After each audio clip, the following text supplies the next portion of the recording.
is. Okay.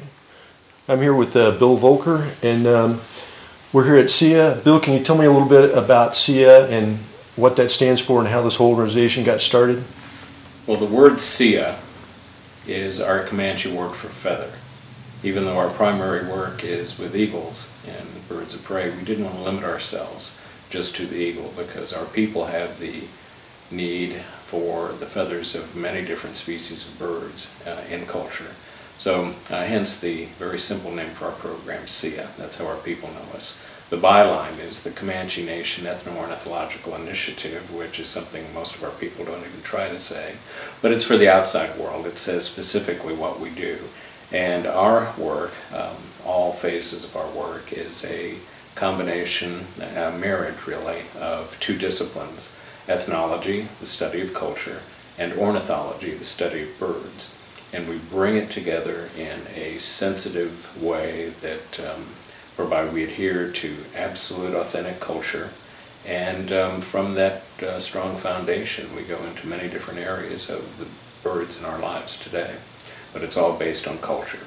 And like as you see in the library here, the images, we have a high-level protocol for how we establish what is absolutely authentic to our people. The images tell us a great deal. We have unpublished documents like what you see on the table in front of us that speak to our history. And if we're going to share anything with our people as far as what is historically accurate in regard to our relationship with birds, it's going to be subject matter that has cleared some high hurdles as far as protocol in our research and determining what's absolutely accurate to us.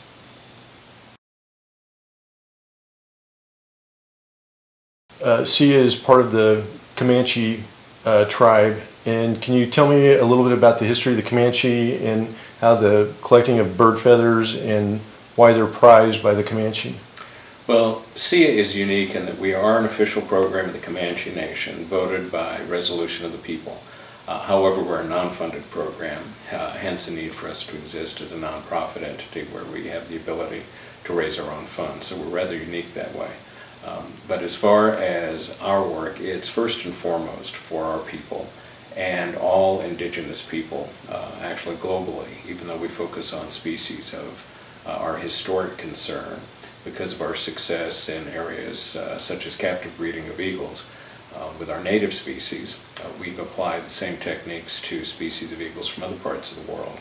At SIA, we care for eagles that originate from 5 different continents, and we're focusing on threatened and endangered species and involved with research both here as well as studies of the birds in the wild. But we always use the template of the cultural understanding of the people of shared homelands with the birds that we're working with. You're as apt to see a Maasai warrior here in regard to the African species as you'll see a Comanche or a Southern Cheyenne in regard to their ways with native species. Now, how many eagles are there that live in North America? We only have 2 species of eagles, the bald eagle and the golden eagle, that are resident eagles here in this country. Actually, North America has fewer eagle species than just about any other continent. However, of our 2 species, both species are used heavily by a variety of tribes, and since we assist many different tribes with the eagle, both educationally as well as providing feathers to tribal members other than Comanches, those eagle feathers come from birds that we care for, that we've provided a permanent home for, birds that are non-releasable in most cases. But even though they're non-releasable, they still molt feathers every year that we can take, catalog them, and then distribute them to members of other tribes. I think it's 4 dozen different tribes that we have assisted so far. Now, does a non-releasable bird, is that like a bird that somehow has been injured or something like that can't be rehabilitated back to the wild? Yes, we don't do rehabilitation per se here. However, we will accept birds that have been rehabilitated to the point that their injuries are stabilized, but their injuries render them non-flighted or physically impaired where they cannot live a life in the wild anymore. However, there's nothing wrong with these birds genetically, so we can use them for captive breeding. But we can provide them a good, stable home. Some of the eagles we care for here will probably outlive my co-director Troy and myself, so we already think in terms of who's going to take over after we're not here. But it's providing permanent homes for non-releasable birds under what is called the Native Religious Use Permit that is unique to tribal interests as far as a permit issued by the U.S. Fish and Wildlife Service. Now, as far as the tribes that are recognized under that permit, is there a particular federal guideline as to which tribes can use the feathers and which tribes can't? It's very specific. The federal government has designated, I think it's 560 some odd recognized tribes. However, that changes. There's some tribes that lose that distinction, and then there are new tribes that have been fighting and finally get that distinction.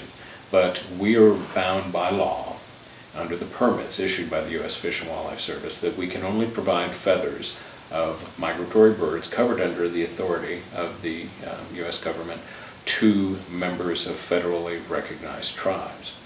However, because there are many tribes that exist that are not federally recognized, most people don't realize that. Those tribes that are not federally recognized have a whole different set of issues. However, individuals from these non-recognized tribes apply to us for feathers. And although we can't provide them feathers of migratory birds covered under the laws of the United States, because we care for eagles and falcons and hawks from other parts of the world, we can provide non-native species feathers to these individuals of non-federally recognized tribes if what they're looking for is to interact with the energy of an eagle or a hawk or a falcon or an owl. And it is all right with them if it's a species found in another part of the world. So we can help everybody really, from the distribution of eagle feathers to federally recognized tribal members, migratory bird feathers to the same, or assisting the non-federally recognized tribal members with exotic species feathers. Now, can you explain a little bit about, do eagles fall under that migratory bird law, or what's the distinction in classes there between eagles and migratory birds, or is it both the same? Well, the Migratory Bird Treaty involves treaties that were entered into by the United States, Canada, and Mexico, thereby covering those species who migrate across those international boundaries. Eagles are technically under the Migratory Bird Treaty. However, they have their own designation, which is under the Bald Eagle and Golden Eagle Protection Act. Actually, it was started out as the Bald Eagle Protection Act. It was amended in October of 1962 to include the Golden Eagle. So it's the Golden Eagle Amendment to the Bald Eagle Protection Act, but both species of eagles are covered under the Eagle Act. So they have their own set of federal authorities that one must abide by. Now, I understand that aside from the feathers that you get here, that you also had to address the federal government in a number of ways to really be able to collect feathers from not only here but other places as well, and that you kind of went through a long process in getting the government to recognize that. Can you tell me a little bit about that process? Well, we operate under several authorities here that only SIA and the Comanche Nation have, and it represents many years and decades of hard work to establish these authorities. What's called the non-eagle migratory bird feather repository is something that I first submitted a proposal to do 36 years ago.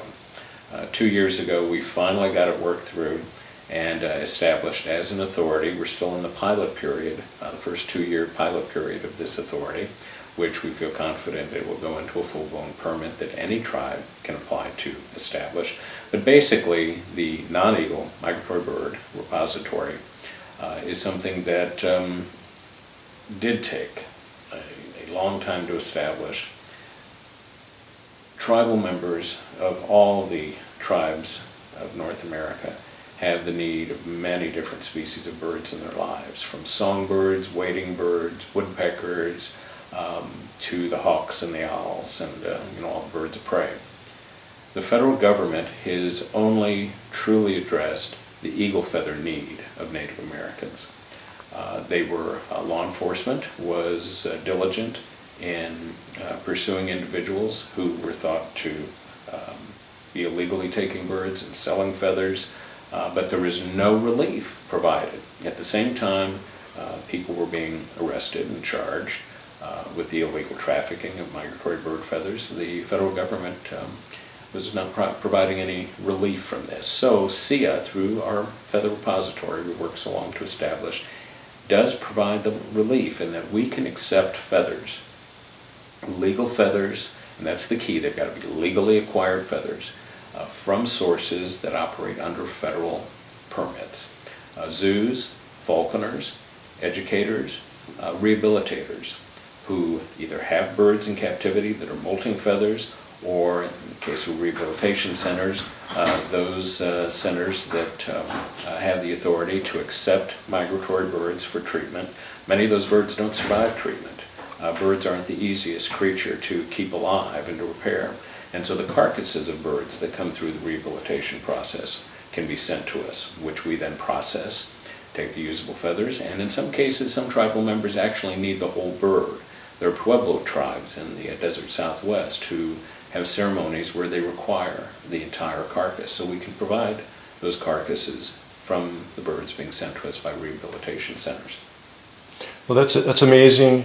Now, one of the things that's intriguing to me, Bill, is how did you wind up involved with Eagles and work your way into this SIA organization? I think that's an interesting story. Well, our story is unique in that really the stage was set long before I was born. My father worked with birds of prey long before we had things like the Golden Eagle Protection Amendment to the Bald Eagle Protection Act, and hawks and owls and falcons and such were not covered by federal and state authority.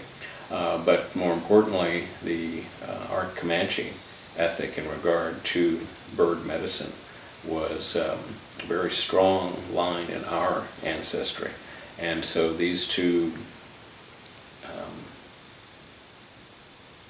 foundations collided when my mother and father met one another, and really set the stage in a very unique way. Our grandmother is a woman who endured the rigors of forced captivity when the last of our people were driven in from our free existence.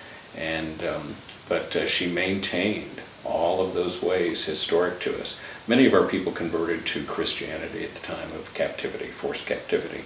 And as such, they were really limited in what they could partake as far as our cultural life ways. Anything historically authentic was being discouraged by taking on this new spirituality. Nothing against Christianity, it's just a statement of fact.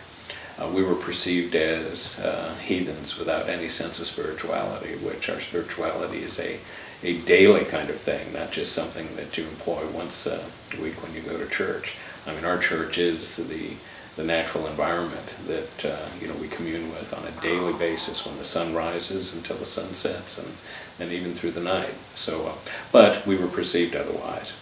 But fortunately, especially in our area here, where our Ononono, that's our band distinction of the Comanches, we have more Ononono that stayed traditional, like our grandmother and her contemporaries. And as such, there was an unbroken line of practice of our ceremony and rituals that really make us who we are. So what came from our grandmother and her contemporaries was what the people that you see around you here today in the library and the images is what these people fought to the death to bring forward into this new way of life. And what they brought forward was represents basically the golden age in our evolution of what we wore, what we used ceremonially. And to keep that true and accurate, it's not an easy thing in today's world, but we have to stay true to these people and to the teachings of people like our grandmother, and we stand strong on that today. Native people all throughout the country are doing all sorts of things. There's social get-togethers that have evolved. You know, the powwow. Powwow didn't exist. This multi-tribal thing did not exist at the time these people faced the rigors of forced captivity. It's something that's happened lately. What our people wear, what our people use in the powwow has no basis in individual tribal ancestry when it comes to the culture of what we did, what we used. And consequently, it's, once again, it's money entering into the mix that changes it. The costumes you see people wearing today, which I deliberately use the word costume, they're evolving so that they impress the eyes of the judges so that they have a greater chance for winning prize money. It is not absolutely based in authentic culture. But there are lots of feathers being used and a big drain on the wild resource, and so we have to address that. And there's much misinformation as far as what a tribal member can do legally. Many people think because they're a card-carrying Indian they can even kill a bird for use of its feathers, but we have to operate under the same laws and regulations as any U.S. citizen, and that the key is we can possess only legally acquired feathers. Now we have our repository as a source of legally acquired feathers. Prior to that, the only legal feathers one could have are those feathers passed down that were in tribal hands prior to the laws going into effect. So it's a very small window of what is legally available to us as a people. But that's why the feather repository is so vitally important. That's why we call it the SIA Essential Species Repository, because essential is the key here. And that in order for us to conduct our ceremony, rituals, our spiritual lifeway relies on the very specific species. Sometimes not just the species, the bird the feathers come from, but the sex and the age of the bird. We didn't use feathers just randomly. There was a very, very specific protocol for why we use certain feathers, and it was to tie in with the energy. It's not about adornment historically, it's connecting with the energy of specific birds and trying to pull from the energy of the living bird to oneself by the use of the feathers. Now, I understand that you were talking about that the lineage of the eagles had kind of been handed down to your family. What was your first encounter? What was the first time that you saw an eagle, and what was your first impression? What was it that kind of kept drawing you to follow this kind of line of work? Well, again, my story is unique. I'm told that when I was a toddler, my parents would take me to the St. Louis Zoo that was nearby where my father's people were located in St. Louis, Missouri. And this old harpy eagle that was on exhibit, who they claim was kind of a listless bird most of the time, that I could get it to talk to me. So I'm told that's my first eagle interaction. Really, other than that, my first involvement with the eagle was with the feathers of the birds that were coming in from the West. My father made arrangements with livestock people in the West who were killing eagles. And this is back in the day before there were any laws protecting golden eagles. And it's a very sad part of my history, but 2,200 golden eagles came through my father's hands, birds that were being slaughtered in the American West. My father knew the importance of the feathers to all the tribes, and so he felt the need to preserve the feathers and to try to get them to places where they would be used properly. But the longer he collected these feathers that were then legally acquired, he was very concerned that birds like the golden eagle were in their final days, that they would be wiped out. There were tens of thousands of the lesser species of hawks and falcons and owls who were being slaughtered at the same time. Carcasses being wired up on barbed wire fence lines in the West, where a livestock person would show they were doing their share in eliminating what was considered vermin. And fortunately, the laws were enacted, finally providing the much-needed protection for golden eagle and all the other species. And so the illegal killing, or the killing, ended, making it illegal to continue killing. My father was working with federal agents at the time, so he is the only private federally inventoried collection of raptor feathers of species from North America, the largest collection of its kind that's ever been amassed. That is in part what we care for in that legacy, but it is the foundation.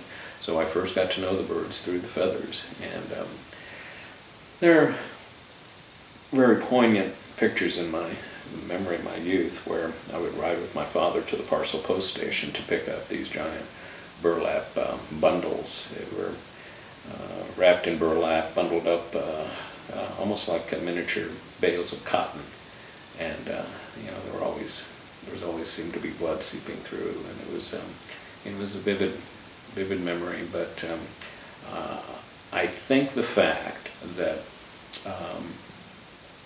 that loss of life, that incredible loss of eagle life, impacted me as a child. I think that has a lot to do with why I've been so intent on the captive breeding of eagles. It's a motivation unlike any that any of my other colleagues have. Troy and I are driven that way because of this background, and I think because of involving our traditional ways. When we look at an eagle from the standpoint of captive breeding, it's a whole different way than our colleagues who have gone up through the ranks of science and academia. We first go to the bird from a spiritual standpoint. We don't just, you know, grab an eagle and try to employ artificial insemination and use it just as, you know, an object of a study. It's first and foremost connecting with the energy of the bird in a very spiritually respectful way, and then going on to do the work that's needed. And I think because of that very unique background, it's why that we have been so successful. Troy and I have produced over, well, I think it's 364 now, native eagles, mostly by artificial insemination. In the old days, we were releasing the bulk of those eagles that we produced in captivity. But most of those youngsters were produced from non-flighted birds, birds that could never live in the wild again because of physical injuries. But using artificial insemination, we could produce genetically sound offspring that were released to the wild. So the reason we continue the captive breeding of native eagles today is because of the tribal need, and not just for our Comanche people, but for all the federally recognized tribes across the country.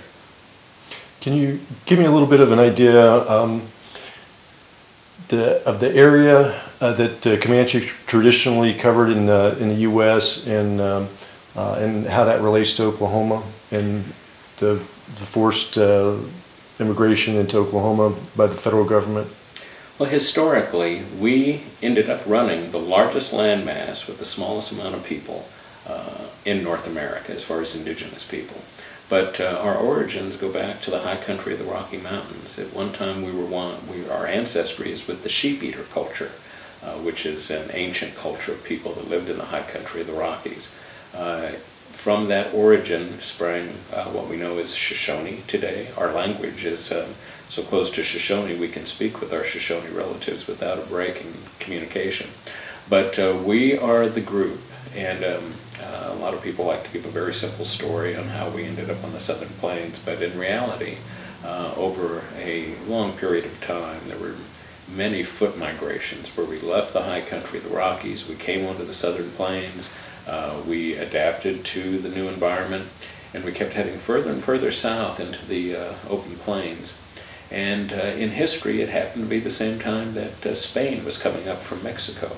And when Spain was heading north with that incredible animal, the contemporary horse, we met the horse, and from that point on, our historic lives were changed. We had to have the horse. We rated heavily for the horse. There are even stories, well-documented stories, where we would get our young men deliberately caught by the Spaniards, and once they were made basically slaves of, they very often were put in charge of the horses, feeding and watering, so they deliberately learned husbandry of the horse by the Spanish, and then at an appropriate time they took off with a number of horses. So our relationship with Spain through the horse is unique, and we build on that to this day. But the beauty of where we live today is that it is a portion of our historic range, which in our golden days, our people ran the country from southeastern Colorado, all of eastern New Mexico, the Oklahoma, Texas Panhandle, and West Texas, and all the way down into Mexico. We're notorious for our raiding that went deep into Mexico. We actually have old words in our language that one that we like to refer to is Quasitalo. That translates as little man with a tail. Our people got far enough south to encounter tailed monkeys in the jungles of Latin America. It was nothing for a raiding party to go south into Mexico and deep into southern Mexico and Latin America. And the people will be gone for 2.5 years. But that, of course, that all goes back to the horse and allowing us that mobility. But we're unique in the landmass that we ran historically. Now, one of the main things that I think is interesting to me and part of the cultural significance, not only to the Comanche, but I think to everybody, is the symbology that the bird holds, especially birds of prey, the eagle. Tell me a little bit about the symbology and significance that the eagles hold as far as religious significance goes, and what the feather ideal, how that interplays into Comanche ideal. Well, historically, our relationship with the eagle and the feathers of the eagle is all about the energy of the bird that is considered to be the only bird that can fly far enough and high enough to commune with the Almighty. It's that connection with our Creator, God, that brings the eagle to the forefront of our spirituality. When we invoke ceremony, nearly always an eagle feather is called on because we're asking the energy of that bird to connect us with the Almighty. And it's through that energy that our people have connected with the Creator for as far back as our historic memory will go.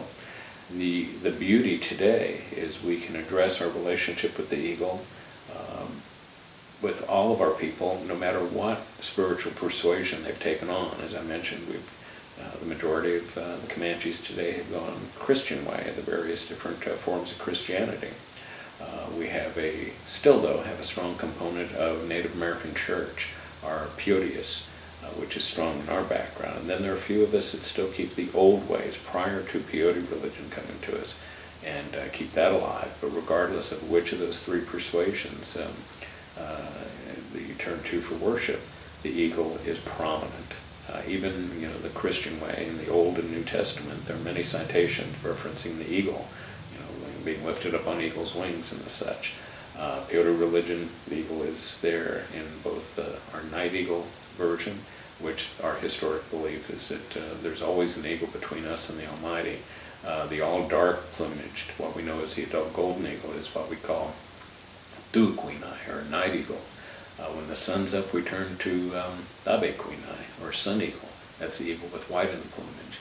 And so our beautiful historic ways are that we're never without an eagle between us and the Almighty. But it's strong in Peyote way, and certainly the old historic way that we keep alive.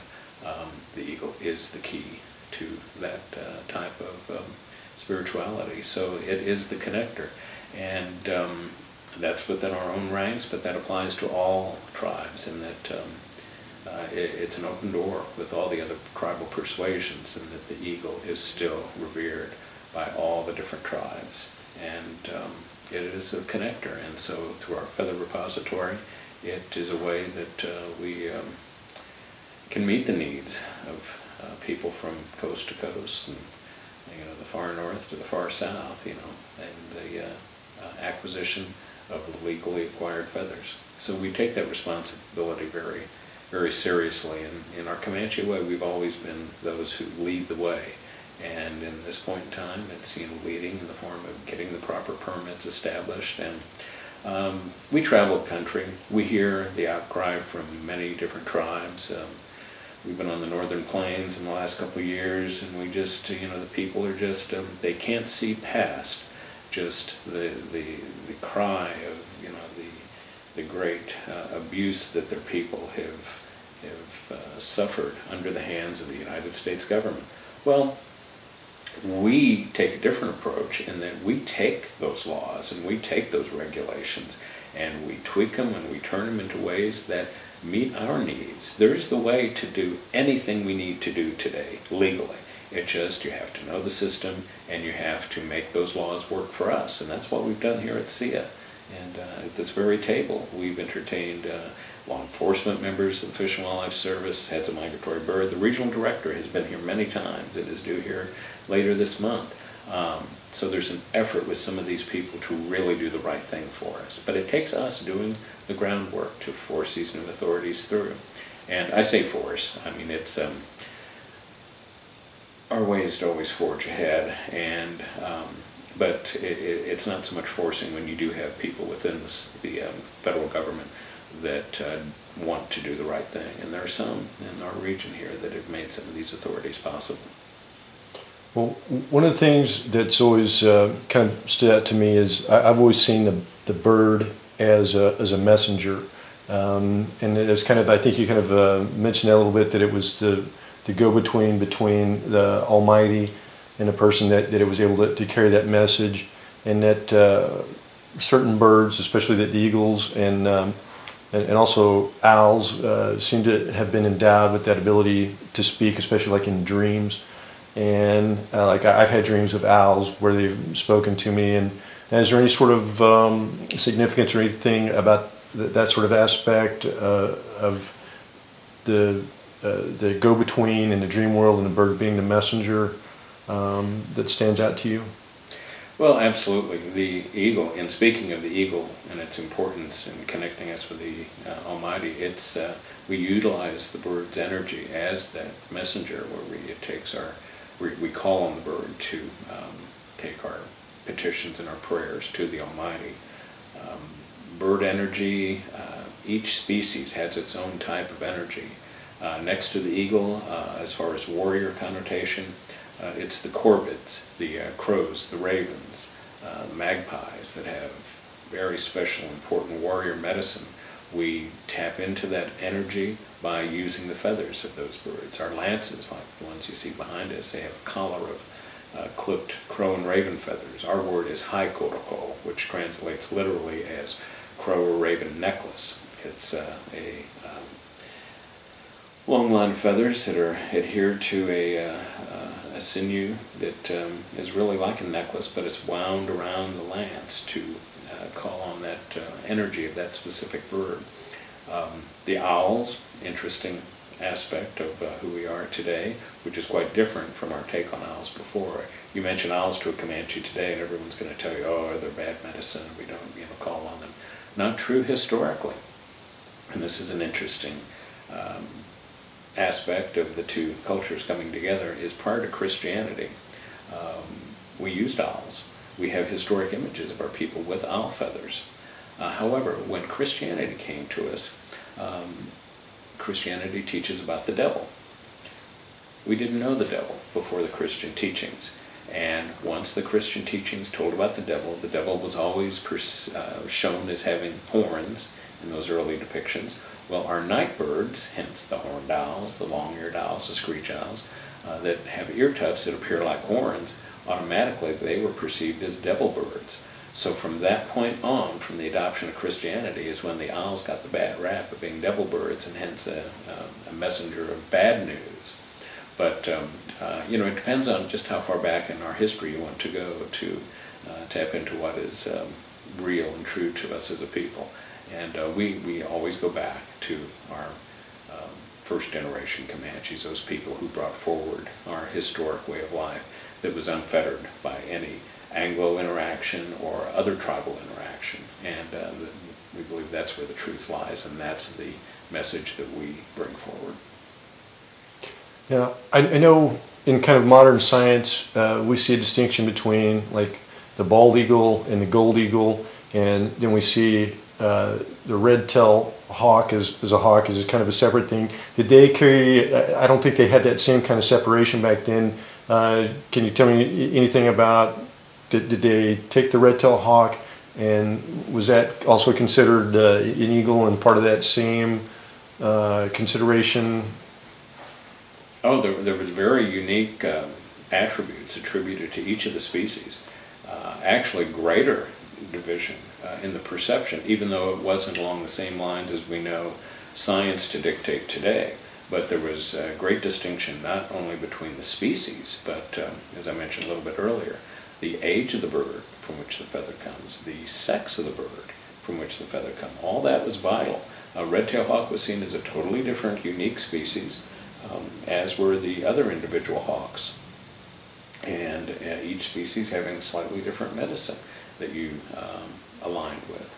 The red-tailed hawk, historically, The tail feathers really weren't used much in fans or adornment, but they were used for fletching of arrows, the perception of the bird as a hunter.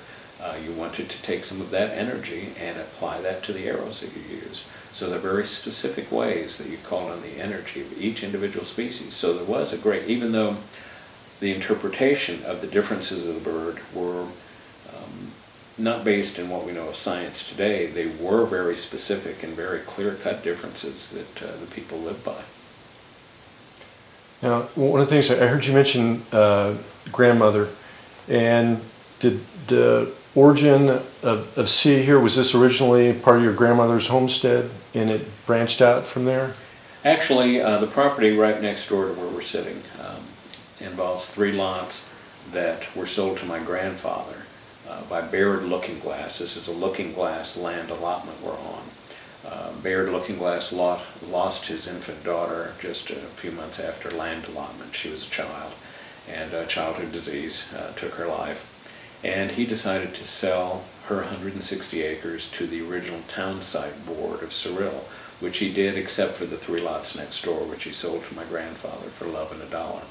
And so when the property adjacent to my grandparents' property came up for sale, Troy and I thought long and hard, and actually took it as a sign that we were at that point looking for a place to establish a physical site for what we were doing. It had become apparent to us that our people needed a place that they could come to enjoy those things we had archived, enjoy the presence of the eagle and other birds in a close-up and personal way.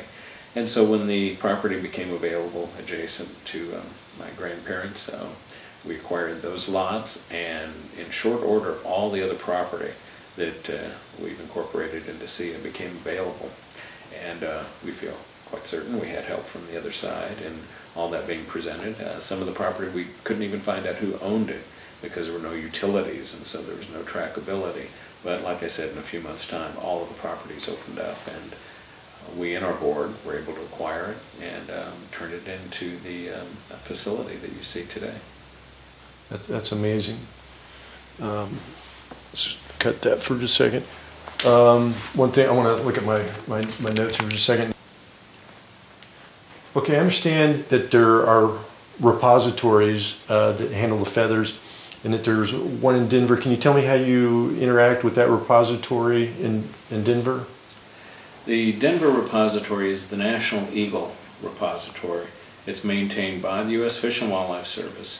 Fish and Wildlife Service, as a trust responsibility, has had to administer to the eagle feather need of federally recognized tribes since the Golden Eagle Amendment to the Bald Eagle Protection Act went into effect in _62.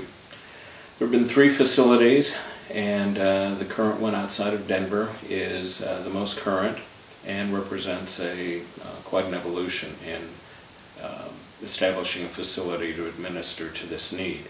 That's strictly run by the Law Enforcement Division of the Fish and Wildlife Service, and it's interesting you ask about it because there's tribal consultation going on all summer to try to employ some input, which they really haven't had. The Fish and Wildlife Service has pretty much done their own thing.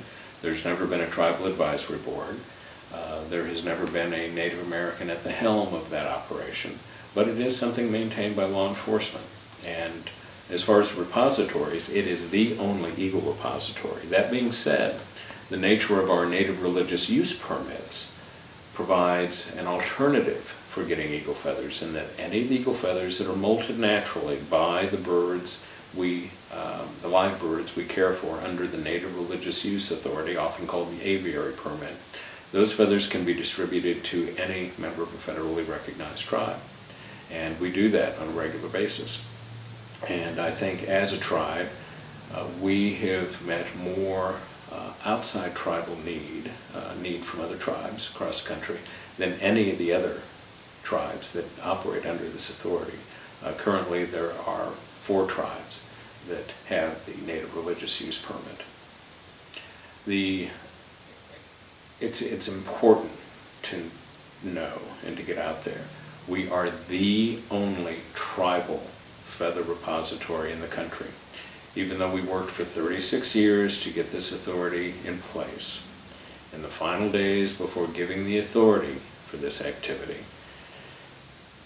the U.S. Fish and Wildlife informed us that they were giving an identical permit to a totally non-Indian group located in Scottsdale, Arizona, and they just wanted to help the poor Indians. They didn't have a Native American program, they didn't have Native Americans at the helm, they were just trying to do the politically correct thing. Consequently, it has greatly impacted what we have been trying to do. We feel so strongly that this activity needs to be administered only by tribally sound entities. Our goal was never to be the only repository, but to be a training mechanism. Every region should have a Native American feather repository going. It's not too far-fetched to think that every tribe should have a foot in this. But we don't need non-Native Americans administering to our sacred needs. And so right now the waters are muddied a bit. After all of our work for so many years to get this established, we have to deal with this bogus operation. Anything outside tribal authority is fraudulent as far as we're concerned. But we'll get through this and we'll prevail. But you would think that a Native American entity would have lower standards than one that is outside of Native America. Our first proposal was that we would microchip and use RFID technology in providing absolute identity to feathers. Because of this other group, the first thing that they balked at was they didn't want to have to give indelible identity to the feathers. That's the only way you're going to make sure that feathers that leave repositories aren't going to end up a law enforcement issue with illegal activity. But that was the very first thing that was eliminated because the other group didn't want to do it. So just one example of how difficult it's been. But we feel strongly that we have to raise the bar on our own use of protected feathers. As Native Americans, we have this special dispensation where we can possess what is illegal for most United States citizens to possess. We need to take care of this special dispensation that we have, and we need to police ourselves so that, we all know there are people out there in Native communities killing birds illegally selling the feathers. It's up to us to do everything we can to stop it. Having indelible identification addressed to feather sets and individual feathers is our way of doing that. But like I said, that was the first area of balking at the plan that had been evolved over decades to administer such a repository in the most efficient, most ethical, and most legal way. For instance, this eagle feather carries a microchip. Doesn't change the look of the feather, doesn't impede the energy of the eagle to which we're connecting with. We can take this feather, just like our ancestors did hundreds of years ago, thousands of years ago, and employ the energy and call on that special spiritual side of the eagle just the way these people whose images you see on the walls, just the way our ancestors of old did. The only thing is we've raised the bar, we've added that extra level of identity, and with the information attached to that microchip, I can tell you this is a golden eagle center tail feather from a 2-year-old male golden eagle that was killed legally in central Wyoming now 60 years ago, before the Golden Eagle Amendment to the Wild Eagle Protection Act existed. We can tell you all that information. We can even give you the geography from where this bird lived at the time this feather grew in by using isotope studies and being able to give pinpoint the geography that composes this feather. Every meal that this eagle consumed at the time this feather was growing in is logged into the fiber of this feather. We fortunately live at a time where we have the tools to be able to read that information. So there's so much more that we can do with a feather, and so much more we can learn from a feather that we can also use in our spiritual, cultural, authentic life way. So that's what we're all about. And unfortunately, we've got some deterrence from being able to do that. But we Comanche have always been a global people. We've always migrated to the newest and the best and made it our own. That's what we're doing with technology in this case. That's amazing, Ed, that you actually go to all the links to authenticate and verify, and then do you also take pictures? Is that another part of the process besides the RFID technology? Absolutely. Digital imaging. It has gone so far as that technology in the last few years. Even in cases where a tribal member decides they don't want to have a feather microchip, we can employ digital imaging, and eagle feathers, feathers of the birds of cultural importance, even though they might look similar, everyone's unique. They're just like snowflakes, where no two are alike. And with digital imaging, it allows us to be able to read those individual feathers in a less invasive way.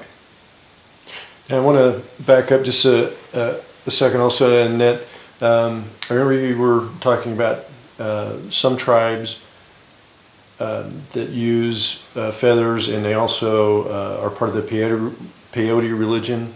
Can you expound upon that a little bit, about what the Peyote Religion and which tribes use that? Well, we Comanche have quite a stake in the history of peyoteism. We acquired this form of worship from the tribes that lived along the Rio Grande. The indigenous people, like the Huichol people, have called on peyoteism for thousands of years with their relationship. And basically, in a nutshell, the Peyote religion evolves around the botanical that we know as the peyote. It's a low-growing form of succulent with a long taproot that we find in the desert southwest. And it is a religion of humility. We basically put ourselves below this lowest growing form of succulent on the desert prairie floor as we offer prayers through that peyote. So it's all about humility. We don't stand above, we pray through the peyote. And it's very ritualized, very organic practice, but Comanche were the catalysts. All the other tribes that have acquired peyoteism, it's come through the early Comanche peyotists who got it from the Lipan Apache and some of the other folks that were living down near the Rio Grande. But historically, we have a very important role in the evolution and the history of peyoteism. But it's not an easy form of worship. Historically, we go into that peyote teepee when the sun's setting, and we don't come out until the sun rises. And it's sitting all night in prayer and song, prayerful song, and a ritual. And, go and sit all night upright in a teepee and see how you feel the next morning. I mean, it takes a lot from you physically, but it gives a great deal spiritually as well. And so it's one of our important historic forms of religious spiritual practice that we actually put peyote feather need higher as far as order of importance when it comes to distributing feathers, because we do have such a strong historic and contemporary stake in making sure that the articles required for that form of worship are easily met by members of any tribe that is practicing it. That's good. That was good. That was